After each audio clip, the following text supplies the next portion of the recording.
नमस्कार दोस्तों, स्वागत है आपका एससीए एग्जाम ओरिएंटेड के ऑफिशियल यूट्यूब चैनल पर। आज हम स्टैटिक जीके का एक महत्वपूर्ण टॉपिक डिस्कस करेंगे जिसका नाम है भोपाल गैस कांड या भोपाल गैस त्रासदी। देखिए, स्टैटिक जीके में दो बहुत महत्वपूर्ण टॉपिक आते हैं। एक का नाम है भोपाल गैस कांड, याद रखिएगा, भोपाल गैस कांड या इसे बोलते हैं भोपाल गैस त्रासदी, भोपाल गैस त्रासदी। और दूसरा है विशाखापत्तनम, विशाखापत्तनम, विशाखापत्तनम गैस कांड या गैस त्रासदी। तो दो टॉपिक पर हम डिस्कस करेंगे। वीडियो को कंप्लीट देखिएगा। इन दोनों में से कहीं ना कहीं आपको एक या दो क्वेश्चन पेपर में देखने को मिल जाएंगे। सबसे पहला हमारा टॉपिक है भोपाल गैस कांड या भोपाल गैस त्रासदी, और उसके बाद हम डिस्कस करते हैं विशाखापत्तनम गैस त्रासदी के बारे में। दोनों को बढ़िया से समझ लीजिएगा और इसके बाद आपको दोबारा इस पर पढ़ने की जरूरत नहीं पड़ेगी, क्योंकि एक बार देखेंगे तो दोनों की दोनों चीजें आपकी कंप्लीट क्लियर हो जाएगी। ठीक है, सबसे पहले हम डिस्कस करते हैं। पहले यह छोटा सा है तो इसको हम निपटा देते हैं, विशाखापत्तनम गैस त्रासदी को निपटा देते हैं। उसके बाद हम डिस्कस करते हैं भोपाल गैस कांड पर। देखिएगा, सबसे छोटे रूप में आता है विशाखापत्तनम गैस त्रासदी। देखिए, विशाखापत्तनम गैस त्रासदी, विशाखापत्तनम गैस त्रासदी। ध्यान से देखते रहिएगा क्या है यह। सबसे पहले तो सर त्रासदी का मतलब समझिए, त्रासदी क्या होता है, त्रासदी का मतलब समझिए, उसके बाद हम आगे बढ़ेंगे। त्रासदी क्या होता है इसका मतलब समझिए। ठीक है, त्रासदी का सिंपल सा मतलब होता है दुर्घटना। त्रासदी का मतलब क्या होता है, सिंपल सा मतलब होता है दुर्घटना। मतलब त्रासदी एक ऐसा वाक्य है, एक ऐसा शब्द है। त्रासदी का मतलब दुर्घटना, मतलब कोई एक ऐसी चीज हो जाए जिससे अत्यधिक संख्या में लोग मरे। ध्यान से सुनिएगा कुछ ऐसी चीज जिससे अत्यधिक संख्या में लोग मरे, लोगों को प्रभावित हो, और जनसंख्या का एक समूह, जनसंख्या का एक समूह, अधिक से अधिक लोग, जनसंख्या का एक समूह या जनसंख्या का अधिक से अधिक लोग इससे क्या हो, प्रभावित हो, या तो क्या हो उनकी मृत्यु हो, या तो क्या हो उनके जीवन पर प्रभाव पड़े, उसे हम बोलते हैं त्रासदी। उसे हम क्या कहते हैं, त्रासदी। त्रासदी का सिंपल सा मतलब दुर्घटना होता है। यह त्रासदी का मतलब क्या है कि अधिक से अधिक लोगों को यह प्रभावित करेगी। प्रभावित करने का मतलब बढ़िया प्रभावित नहीं, यह इस पर बुरा प्रभाव डालेगी। ठीक है, उसे हम क्या कहते हैं, त्रासदी। जैसे आज के डेट में आपको पता है कि कोविड-19 जो था वह भी एक क्या है, त्रासदी का रूप है। कितने लोगों की जान गई, कितने लोग मारे गए और कितनी जनसंख्या प्रभावित हुई, तो वह भी क्या है, कोरोना एक प्रकार की क्या है, त्रासदी। हम यहाँ पर बात कर रहे हैं विशाखापत्तनम गैस त्रासदी के बारे में। तो हमें इतना बातें पता है कि त्रासदी का मतलब आप समझ गए होंगे। इसी त्रासदी को आम बोलचाल की भाषा में कांड कहते हैं। इसी त्रासदी को आम बोलचाल की भाषा में क्या कहते हैं, कांड कहते हैं। तो टॉपिक का नाम है विशाखापत्तनम गैस त्रासदी। ध्यान से सुनिएगा, टॉपिक का नाम है विशाखापत्तनम गैस त्रासदी। ठीक है, यानी कि क्या हुआ, पढ़ लीजिए इसको। विशाखापत्तनम एक जगह है जहां पर गैस त्रासदी हुआ। मतलब क्या, विशाखापट्टनम में कोई ना कोई गैस लीक कर गया, कोई गैस लीक कर गया, कोई गैस लीक कर गया, और उसके कारण त्रासदी आ गई। त्रासदी मतलब दुर्घटना फैल गई। त्रासदी मतलब वहां पर महामारी आ गई, वहां पर कुछ लोग क्या हो गए, मारे गए। तो उसी को हम कहते हैं विशाखापत्तनम गैस त्रासदी। कोई दिक्कत यहां तक नहीं, आगे बढ़ते हैं। देखिए, टॉपिक का नाम है विशाखापत्तनम गैस त्रासदी। ध्यान से सुनते रहिएगा क्या है क्या नहीं है। तो टॉपिक में लिखता हूं विशाखापत्तनम, विशाखापत्तनम गैस त्रासदी, गैस त्रासदी या इसे बोलते हैं गैस कांड। कोई दिक्कत नहीं, विशाखापत्तनम गैस त्रासदी या गैस कांड। पहले एक बार बोल रहा हूं, टोटल चीजें सुनिएगा, फिर लिखेंगे, ऑटोमेटिक कवर हो जाएगा। देखिए, विशाखापत्तनम गैस त्रासदी 7 मई 2020 को, पिछले साल 7 मई 2020 को एलजी पॉलीमर एक कंपनी थी जिससे एक विशेष प्रकार के गैस का रिसाव हो गया, और उस गैस के रिसाव होने के कारण लगभग 15 लोगों की जान गई, लगभग 15 लोगों की जान गई। उसी घटना को हम बोलते हैं विशाखापत्तनम गैस त्रासदी। उसी घटना को क्या बोलते हैं, विशाखापत्तनम गैस त्रासदी। ध्यान से सुनिएगा, विशाखापत्तनम में एक पॉलीमर या प्लास्टिक बनाने वाली कंपनी, याद रखिएगा, पॉलीमर या प्लास्टिक बनाने वाली कंपनी जिसका नाम था एलजी पॉलीमर। आपने नाम सुना होगा, एलजी का टीवी आता है, फ्रिज आता है, तो एलजी पॉलीमर कंपनी उसी की एक प्लास्टिक या पॉलीमर बनाने वाली कंपनी थी जिसका नाम था एलजी पॉलीमर कंपनी, जो कहाँ थी? विशाखापत्तनम में। इसी एलजी पॉलीमर कंपनी से एक विशेष प्रकार की गैस लीक हो गई जिसका नाम है स्टायरीन गैस। यह स्टायरीन गैस जैसे लीक होती है तो यहाँ के आसपास के जितने वर्कर थे, लगभग 15 से 16 वर्कर मारे गए इसमें। उसी को हम जानते हैं विशाखापत्तनम गैस त्रासदी। तो चलिए शुरू करते हैं। कब होता है? 7 मई 2020 को यह घटना होती है। 7 मई 2020 को यह घटना होती है। क्लियर है ना? कब होती है? 7 मई 2020 को घटना होती है। यहाँ पर एक कंपनी है जिसका नाम है LG polymer company. LG polymer company, याद रखिएगा, कंपनी का नाम है LG polymer company. LG polymer company क्या करती है सर? तो पॉलीमर स्पष्ट लिखा है, यह प्लास्टिक या पॉलीमर बनाती है। प्लास्टिक या पॉलीमर बनाती है। प्लास्टिक या पॉलीमर बनाती है। इसी एलजी पॉलीमर कंपनी से, ध्यान से सुनिएगा, इसी एलजी पॉलीमर कंपनी से एक विशेष प्रकार की गैस लीक हो गई जिसका नाम है स्टायरीन गैस। क्या नाम है? Styrene gas. ध्यान से सुनिएगा, एक विशेष प्रकार की गैस लीक हो गई जिसका नाम क्या है? Styrene gas. यह स्टायरीन गैस का प्रयोग कहाँ होता है? कई बार प्रश्न बस इतना आता है कि स्टायरीन गैस का प्रयोग कहाँ पर होता है, तो याद रखिएगा स्टायरीन गैस का प्रयोग प्लास्टिक या पॉलीमर बनाने में होता है। यहाँ लिख देते हैं, जो स्टायरीन गैस है, स्टायरीन गैस का प्रयोग प्लास्टिक या पॉलीमर बनाने में होता है। प्लास्टिक या पॉलीमर बनाने में होता है। प्लास्टिक या पॉलीमर बनाने में होता है। इस चीज को याद रखिएगा। जो हमारा स्टायरीन गैस है, इसका प्रयोग प्लास्टिक या पॉलीमर बनाने में होता है। प्लास्टिक या पॉलीमर बनाने में होता है। तो सीधे आपसे प्रश्न पूछता है कि प्लास्टिक उद्योग में किस प्रकार की गैस का प्रयोग करते हैं, तो स्टायरीन गैस का प्रयोग करते हैं। ठीक है, अपने बिंदु पर आते हैं, सुनिएगा। विशाखापत्तनम में कंपनी थी जिसका नाम था LG polymer company. LG polymer company, यह कंपनी क्या करती थी? प्लास्टिक या पॉलीमर बनाती थी। प्लास्टिक या पॉलीमर बनाती थी। हुआ क्या? 7 मई 2020 को यहां से गैस का रिसाव हुआ जिसका नाम है स्टायरीन गैस। क्या है? Styrene gas. जैसे इस गैस का रिसाव हुआ, इसके प्रभाव में लगभग 18 से 20 लोग आए थे। 18 से 20 लोग आए थे, जिनमें से 15 लोगों ने इस गैस को ज्यादा इनहेल, मतलब ज्यादा श्वास के रास्ते ग्रहण कर लिया था। और उनको क्या हुआ? सीने में, देखिएगा, जब यह गैस को 15 लोगों ने ज्यादा इसको क्या किया? ग्रहण कर लिया, तो उनको सीने में दर्द, ठीक है ना, आंखों में जलन, सांस लेने में कठिनाई के साथ यह भुगतना पड़ा और लगभग 15 लोगों की क्या हो गई? मृत्यु हो गई। 15 लोगों की क्या हो गई? मृत्यु हो गई। देखिए, स्टायरीन गैस, जैसे यह लगभग 18 से 20 लोग इसके प्रभाव में आए थे, जिनमें 15 लोगों ने ज्यादा इस गैस की मात्रा श्वास के रस के अंदर ग्रहण कर ली थी और इस कारण इन 15 लोगों की क्या हो गई? मृत्यु हो गई। तो इसी को हम जानते हैं विशाखापत्तनम गैस त्रासदी के बारे में। किस नाम से जानते हैं? विशाखापत्तनम गैस त्रासदी के नाम से इसको जानते हैं। लगभग कितने लोगों की जान गई? तो 15 लोगों की जान गई। इसमें 15 लोगों जान गई। इस चीज को याद रखिएगा। कब होती है? 7 मई 2020 को यह होती है। 7 मई 2020 को यह घटना होती है। ठीक है, स्टायरीन गैस का रिसाव होता है, लगभग स्टायरीन गैस लीक या रिसाव होता है जिसमें 15 लोग मारे जाते हैं।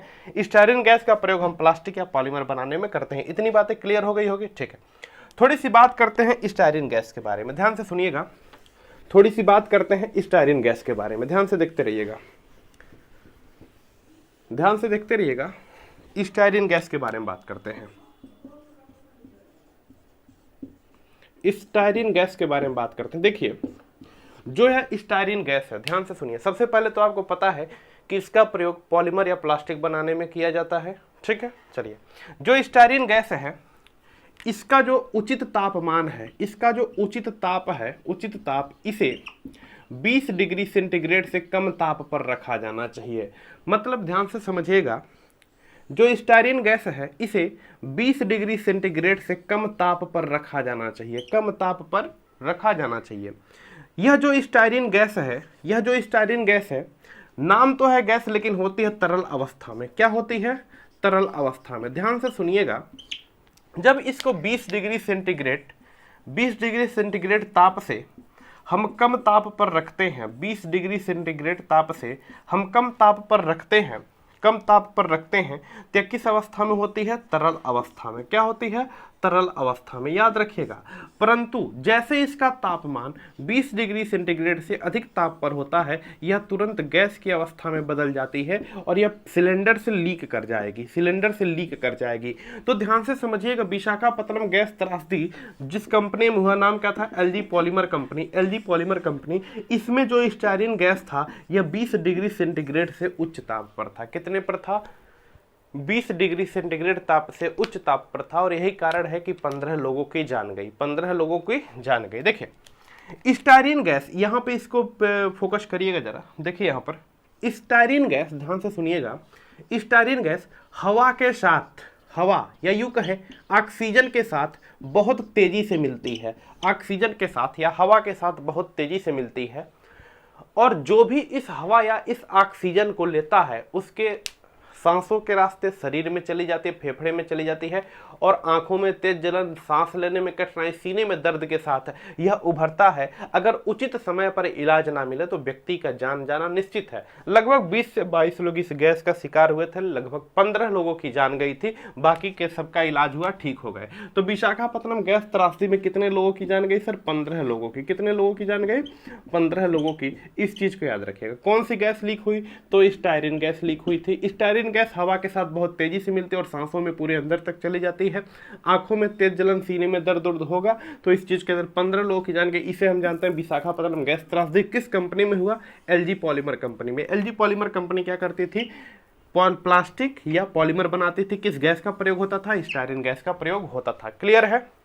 यहां तक क्लियर है तो बताइए, तो फिर आगे बढ़े भोपाल गैस त्रासदी पर। क्लियर है ना? चलिए भोपाल गैस त्रासदी के बारे में समझते हैं। देखिए चलिए नेक्स्ट टॉपिक पर बात करते हैं भोपाल गैस त्रासदी या भोपाल गैस कांड के बारे में। बहुत इंपॉर्टेंट क्वेश्चन है, यहां से निकल कर आता ही आता है। ध्यान से सुनिए, टॉपिक का नाम है भोपाल गैस त्रासदी या भोपाल गैस कांड। ध्यान से सुनिएगा, टॉपिक का नाम है भोपाल गैस त्रासदी या भोपाल गैस कांड। आपको पता है त्रासदी का मतलब और कांड का मतलब, यह भी पता है। ऐसे पढ़ लीजिए, भोपाल में गैस लीक होने से त्रासदी हुई थी, उसे कहते हैं भोपाल गैस त्रासदी। सिंपल सी बात, भोपाल में गैस लीक होने से त्रासदी हुई थी, उसे कहते हैं भोपाल गैस त्रासदी। इतनी बातों में कोई दिक्कत नहीं सर। चलिए थोड़ा सा हम डिस्कस करते हैं इस पर। भोपाल गैस त्रासदी या भोपाल गैस कांड के बारे में हम पढ़ते हैं। देखिए भोपाल गैस त्रासदी या भोपाल गैस कांड के बारे में हम पढ़ते हैं। देखिए बात है 2-3 दिसंबर 1984। यह डेट एग्जैक्ट याद रखिएगा। 2-3 दिसंबर मतलब 2 तारीख को रात का समय है और रात में 12 बजे के बाद आपको पता है कि 3 तारीख आ जाएगा। तो 2 या 3 दिसंबर 1984 को 2 या 3 दिसंबर 1984 को मध्य प्रदेश की राजधानी भोपाल में, याद रखिएगा, मध्य प्रदेश की राजधानी भोपाल में एक गैस का रिसाव होता है। एक गैस का रिसाव होता है जिसके कारण हजारों लोग, 10,000 से अधिक लोग मारे जाते हैं। उसी घटना को हम बोलते हैं भोपाल गैस त्रासदी। क्या बोलते हैं? उसी घटना को बोलते हैं भोपाल गैस त्रासदी। याद रखिएगा, उसी घटना को क्या बोलते हैं? भोपाल गैस त्रासदी। फिर सुनिए, 2 या 3 दिसंबर को मध्य प्रदेश की राजधानी भोपाल में एक गैस का रिसाव होता है। उस गैस के रिसाव होने के कारण लगभग 10,000 या हजारों की संख्या में व्यक्ति मारे जाते हैं। उसे बोलते हैं भोपाल गैस त्रासदी। एक बात समझिए, 1984 में यह घटना हुई थी। डेट याद रखिएगा, यह घटना 1984 में हुई थी, परंतु इसका प्रभाव आज के भी डेट में हमें देखने को मिलता है।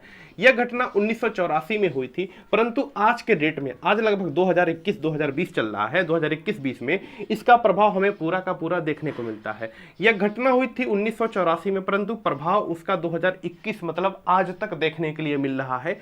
आज भी जो यहाँ के बच्चे पैदा होते हैं, मतलब जिन क्षेत्रों में यह कंपनी थी, आज भी यहाँ के जो बच्चे पैदा होते हैं, भोपाल के क्षेत्रों में जहाँ पर यह कंपनी थी, वहाँ के जो बच्चे पैदा होते हैं उनमें विकलांगता होती है, शरीर अंगभंग होता है, याद रखिएगा, विकलांगता होती है, शरीर अंगभंग होता है। साथ ही साथ मानसिक रूप से, मतलब उनका दिमाग विकसित नहीं होता, मानसिक रूप से उनमें क्या होता है? विकार होता है। कहीं सर बाहर होगा, कहीं आंख बाहर होगी। मतलब जो 1984 में जो घटना हुई थी आज भी उसका प्रभाव हमें देखने को मिलता है। यहां पर जो भी जन्मता है, मतलब जहां पर कंपनी थी, जिस क्षेत्र में कंपनी थी, जो लोग इसके शिकार हुए थे आज भी वह इसके प्रभाव में है। विकलांगता, शरीर अंग भंग होता है, दिमाग विकसित नहीं होता है, मानसिक विकार होता है, व्यक्ति पागल होते हैं, समझ रहे हैं कि नहीं, शरीर का वृद्धि नहीं होता, तो आज भी इसका प्रभाव देखने को मिलता है। क्लियर? आगे बात करते हैं। देखिए भोपाल गैस कांड या भोपाल गैस त्रासदी के बारे में हम एक बार फिर करें तो 2-3 दिसंबर 1984 को मध्य प्रदेश की राजधानी भोपाल में एक गैस लीक हुई थी जिसे भोपाल गैस त्रासदी के नाम से जानते हैं, जिसे भोपाल गैस त्रासदी के नाम से जानते हैं। चलिए शुरू करते हैं, ध्यान से देखिए,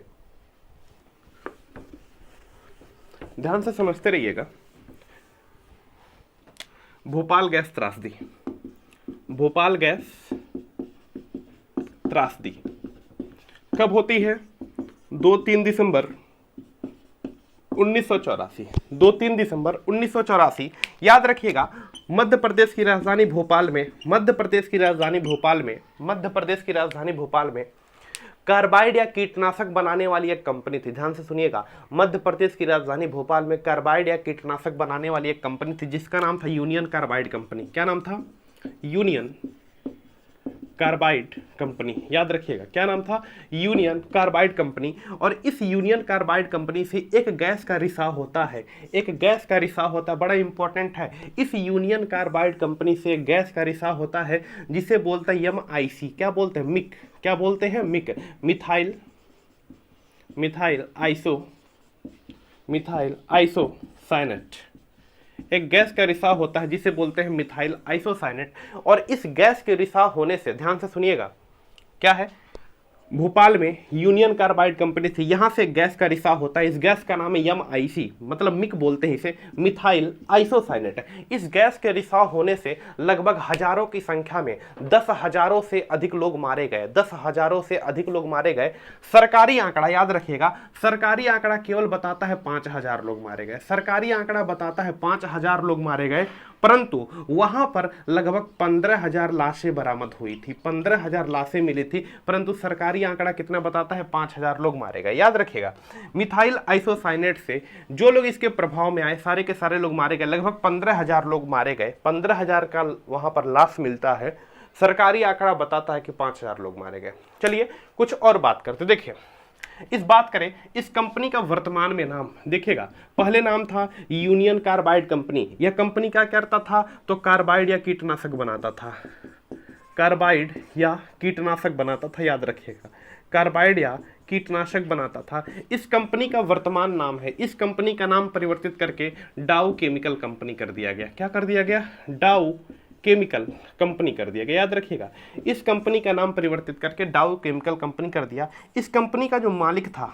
इस कंपनी का जो मालिक था उसका नाम था वारेन एंडरसन। वारेन, उस कंपनी के मालिक का नाम था वारेन एंडरसन। याद रखिएगा उस कंपनी के मालिक का नाम था वारेन एंडरसन। क्लियर है? कंपनी के मालिक का नाम क्या था? Warren Anderson. देखिए मध्य प्रदेश की राजधानी भोपाल में एक गैस लीक करती है जिसका नाम है MIC, मिथाइल आइसोसाइनेट।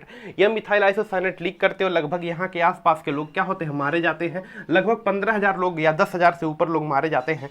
इस कंपनी के मालिक का नाम था Warren Anderson. Warren Anderson, Warren Anderson को याद रखिएगा भारत की पुलिस गिरफ्तार करते और 6 घंटे में छूट जाता है। वारेन एंडरसन को भारत की पुलिस गिरफ्तार करते और 6 घंटे में छूट जाता है। छूटने के बाद सीधे यह देश छोड़कर कहाँ चला जाता है? अमेरिका चला जाता है। इस चीज को याद रखिए, कहाँ चला जाता है? अमेरिका। वर्तमान समय में इसकी मृत्यु हो गई है, यह मर गया है, यह मर गया है आज के डेट में, ठीक है ना। आज के डेट में कंपनी का नाम क्या था? Union carbide company. नाम परिवर्तित करके क्या कर दिया गया? डाउ केमिकल कंपनी। याद रखिएगा आज के डेट में इस कंपनी को किस नाम से जानते हैं? डाउ केमिकल कंपनी। किस नाम से? डाउ केमिकल कंपनी, ठीक है ना।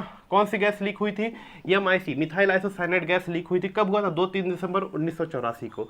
2-3 दिसंबर 1984 को। एक बात समझिए, जब इसके प्रभाव में व्यक्ति आए तो उनके आंखों में जलन हुई, सीने में तकलीफ हुई, सांस लेने में परेशानी हुई। जब इस परेशानी के साथ डॉक्टर के पास, वहाँ के मध्य प्रदेश के डॉक्टर के पास जब यहाँ के वर्कर पहुँचे तो उनके पास कोई इसका इलाज ही नहीं था कि कैसे इसका इलाज हो, क्या किया जाए। उनके पास कोई इसका इलाज नहीं था, वह बिल्कुल अज्ञात थे इस बात से। और लगभग 15,000 लोग मारे गए। लगभग कितने लोग मारे गए? 15,000 लोग मारे गए। चलिए दूसरी महत्वपूर्ण बातें MIC के बारे में थोड़ा सा हम बात करते हैं। जरा ध्यान से देखिएगा, ध्यान से देखिएगा। मिथाइल आइसोसाइनेट के बारे में थोड़ी सी बात करते हैं, इसको आप समझिएगा, उसके बाद वीडियो को एंड अप करते हैं, ठीक है। MIC, ठीक है जी, मिथाइल आइसोसाइनेट। फुल फॉर्म कई बार पेपर में आता है भैया, फुल फॉर्म में ना फंस जाइएगा। MIC मिक, ठीक है, MIC देखिएगा, MIC मिथाइल आइसोसाइनेट, ठीक है, ध्यान से देखिए। मिथाइल आइसोसाइनेट के बारे में बात करते हैं, फंसिएगा मत। देखिए फुल फॉर्म है मिथाइल आइसोसाइनेट, इसे हम सिंपल भाषा में MIC या मिक बोलते हैं, मिक या MIC बोलते हैं। क्लियर है? क्लियर है सर। देखिए बात करें भोपाल गैस, जो डाउ केमिकल कंपनी या याद रखिएगा यूनियन कार्बाइड कंपनी थी, उससे लगभग 40 टन गैस लीक हुआ था। 40 टन गैस क्या हुआ था? लीक हुआ था, याद रखिएगा 40 टन गैस लीक हुआ था और लगभग 15,000 के लोग मारे गए, 15,000 तक लोग मारे गए। क्लियर है? 15,000 तक लोग मारे गए। देखिए मिथाइल आइसोसाइनेट को, जो यह गैस है, याद रखिएगा मिथाइल आइसोसाइनेट को यह 4.5 डिग्री सेंटीग्रेड पर रखा जाना चाहिए। कई बार पेपर में आता है मिथाइल आइसोसाइनेट का उचित तापमान कितना होता है? 4.5 डिग्री सेंटीग्रेड। मिथाइल आइसोसाइनेट को 4.5 डिग्री सेंटीग्रेड पर रखा जाना चाहिए, परंतु यूनियन कार्बाइड कंपनी जो मध्य प्रदेश में थी, इसे रखा गया था 20 डिग्री सेंटीग्रेड पर। कितना रखा गया था? 20 डिग्री सेंटीग्रेड। रखा कितने जाने पर चाहिए था? 4.5 पर रखा गया था, 20 डिग्री सेंटीग्रेड पर। और जैसे इस पर पानी की फुहार पड़ी, पानी की फुहार पड़ी काम के दौरान, यह तुरंत प्रेशर जनरेट हो गया और प्रेशर जनरेट होने के बाद इसका टोटल का टोटल सिलेंडर क्या हो गया? लीक हो गया। और लीक होने के बाद याद रखिएगा लीक लगभग 40 टन हुआ और लीक होने के बाद यहाँ पर जो वर्कर थे उनके सांसों में घुला और लगभग 15,000 लोग मारे गए, लगभग 15,000 लोग मारे गए। ठीक है, एक बात और समझिए, जब भी आपको पता है कि जब भी कोई कंपनी होती है, जब भी कोई कंपनी होती है, या तो उसमें आग लगे या तो उसमें गैस लीक हो, तो ऑटोमेटिक एक अलार्म बजने लगता है। और साथ ही साथ गैस इसको ठंडा रखने के लिए शीतल प्रणाली या जल की प्रणाली होती है। लेकिन यहाँ पर समझिएगा कि यहाँ पर अलार्म सिस्टम भी खराब था और यहाँ पर इसको ठंडा रखने वाला यानी कि शीतल प्रणाली भी क्या थी? कंपनी की खराब थी। शीतल प्रणाली भी कंपनी की क्या थी? खराब थी। ठीक है, इस बात को समझिए। कितने लोग मारे गए? 15,000 लोग। और इस बात को समझिए, जितने लोग मारे गए आज भी उनके परिवार को, आज भी उनके परिवार को उचित मुआवजा नहीं मिल सका, उचित मुआवजा नहीं मिल सका। जितने लोग मारे गए थे, सरकारी आंकड़ा जबकि 5,000 है, वहां पर लाशें बरामद हुई थी 15,000। जितने लोग मारे गए उनको उचित मुआवजा नहीं मिल सका। आज भी इस पर बहस हो रही है, 2014 में उठी थी, 2021 में इस पर बहस चल रही है कि कम से कम जो लोग मरे हैं उनके परिवार को उचित मुआवजा दिया जाए, परंतु उचित मुआवजा नहीं मिल सका। यहाँ पर याद रखिएगा मिथाइल आइसोसाइनेट 4.5 कितना लीक हुआ था? 40 टन लीक हुआ था। ठीक है ना, रखा कितने पर गया था? 20 पर। जैसे पानी की फुहार पड़ी, यह प्रेशर जनरेट हो गया और पूरा का पूरा लीक हो गया और लोग मारे गए। ठीक, यहाँ का अलार्म सिस्टम भी खराब था, जल व्यवस्था जो ठंडा रखने शीतल प्रणाली भी, या दोनों की दोनों सिस्टम क्या थे? पूरी की पूरी तरीके से ध्वस्त थे या खराब थे, और नतीजा यहाँ के वर्करों को भुगतना पड़ा। क्लियर है? ठीक है, तो 2-3 फैक्ट याद रखिएगा कि कंपनी का नाम क्या था? क्या नाम था? Union carbide company. आज के डेट में क्या नाम हो गया? डाउ केमिकल कंपनी। ठीक है, कंपनी के मालिक का नाम बताइए तो वारेन एंडरसन। 15,000 लोगों के मौत का हत्यारा कह सकते हैं, 15,000 लोगों की जिंदगी का हत्यारा। लगभग कितने समय में भाग गया? 6 घंटे में वो छूटकर अमेरिका चला गया। आज की डेट में उसकी मृत्यु हो गई है। तो ये सारे के सारे इन्फॉर्मेशन थे। आप मेन रूप से इसको याद रखिएगा। मिथाइल आइसोसाइनेट का पूरा MIC का पूरा नाम होता है मिथाइल आइसोसाइनेट। इसको याद रखिएगा, इसको मत भूलिएगा। कितना टन लीक हुआ था? 40 टन लीक हुआ था। कितने तापमान पर रखा जाना चाहिए था? 4.5। कितने पर रखा गया था? 20 डिग्री सेंटीग्रेड पर रखा गया था। 20 डिग्री सेंटीग्रेड पर रखा गया था। घटना कब होती है? 2-3 दिसंबर 1984 को, लेकिन उसका प्रभाव आज के भी डेट में हमें देखने को मिलता है। क्लियर है? तो यह हुआ भोपाल गैस त्रासदी के बारे में, यह हुआ भोपाल गैस त्रासदी के बारे में। ठीक है, और साथ ही साथ विशाखापत्तनम गैस त्रासदी के बारे में हमने बता दिया आपको। आपका काम क्या है कि भोपाल गैस त्रासदी को देखिए, टोटल पढ़िएगा, लोगों को केवल मिग पता होता है, लेकिन यहाँ पर मैंने टोटल बता दिया, टोटल पढ़िएगा, भोपाल गैस त्रासदी के बारे में टोटल पढ़िएगा। यहाँ पर गैस लीक हुई थी, मिग लीक हुई थी, यहाँ पर स्टायरिन गैस लीक हुई थी। स्टायरिन गैस का प्रयोग कहाँ पर होता है तो बताएंगे, क्या बताएंगे कि सर प्लास्टिक या पॉलीमर, पॉलीमर प्लास्टिक का रूप होता है, प्लास्टिक या पॉलीमर बनाने में। और मिग का प्रयोग कहाँ पर होता है तो मिग का प्रयोग होता है कीटनाशक या कार्बाइड बनाने में, क्योंकि ये कंपनी का नाम क्या था, यूनियन कार्बाइड कंपनी। क्या नाम था, यूनियन कार्बाइड कंपनी। ठीक है, तो यह एक छोटी सी जानकारी डिलीवर करनी थी। चैनल के साथ बने रहिएगा, अधिक से अधिक लोगों को जोड़िए। Thank you.